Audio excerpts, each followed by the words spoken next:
Today we celebrate the feast of the Holy Family, Jesus, Mary, and Joseph.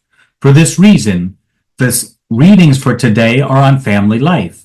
In the second reading, St. Paul focuses on family life by teaching how to maintain joy, peace, love at home.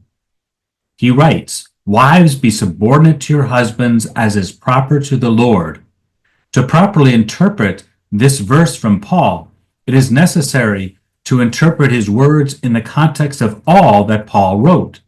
For example, in his letter to the Ephesians chapter 5, Paul similarly teaches that wives are to be subject in everything to their husbands. Right before this verse, however, Paul teaches that both the wife and the husband are to be subject to one another out of reverence for Christ. In commenting on this important verse that greatly helps to interpret Paul correctly, St. John Paul II explains that Paul is not teaching that the husband is the master of the wife and that the interpersonal covenant proper to marriage is a contract of domination by the husband over the wife. Furthermore, continues John Paul II, the marital relationship is not one-sided submission. Paul excludes this erroneous understanding of how a husband is to relate to the wife and vice versa by teaching both the husband and wife are in fact subject to one another, mutually subordinated to one another. There are many legitimate expressions of how a husband and wife may be subordinate to one another. What is essential, though, is that neither the husband nor the wife dominate the other in their relationship, but allows themselves to, at times, to be subordinate to their spouse in a way where their spouse is affirmed as one who is served. One way that husbands can fulfill the role of leading their families while at times being subordinate to their wives is serving as a spiritual leader of his family. Often, spiritual leadership in the home is assumed by the mother.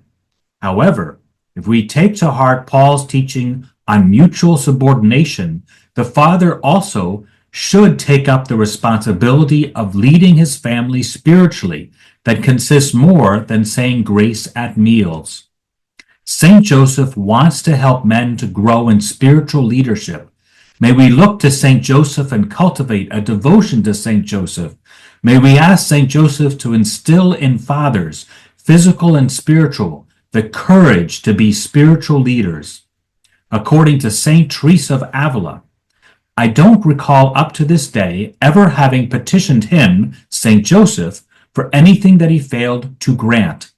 It is an amazing thing, the great many favors God has granted me through the mediation of this blessed saint, Saint Joseph. The dangers I was freed from both of body and soul. For with other saints, it seems that the Lord has given them the grace to be of help in one need, whereas with this glorious saint, Saint Joseph, I have experienced that he helps in all our needs, and the Lord wants us to understand that just as he was subject to Saint Joseph on earth, for since bearing the title of father, being the Lord's tutor, Joseph could give the child command, so in heaven God does whatever he commands. May God bless you all.